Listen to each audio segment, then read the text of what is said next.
Non stanchiamoci, in questo tempo così difficile, di essere politicamente scorretti. Parliamo della pace, compiamo gesti di pace, rompiamo con la logica del mondo. La pace è il dono pasquale di Cristo.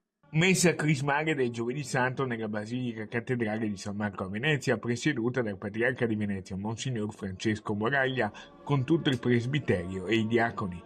Il Patriarca ha benedetto e consacrato gli ori santi, poi distribuiti in tutte le parrocchie per i sacramenti dei fedeli, il bianco, il colore della festa solenne, nella giornata in cui la Chiesa celebra l'istituzione dell'Eucaristia, festa dunque anche dell'ordine sacro dei preti, e l'inizio della missione della Chiesa nell'umanità attraverso l'ultima cena di Gesù Cristo. Consapevoli di recare la buona notizia di Gesù vincitore della morte.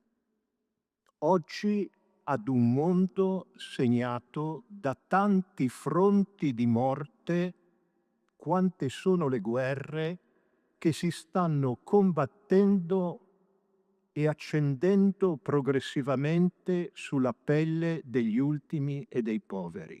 La legalità di Cristo espressa nel servizio. Una preghiera speciale per il Santo Padre che un anno fa è stato scelto. Affidiamoci come presbiterio e soprattutto il nostro seminario, che ha avuto la gioia di avere 5 nuovi ingressi a ottobre, alla Madonna della Salute, la Madonna del Seminario di Venezia, la Madonna dei Preti veneziani.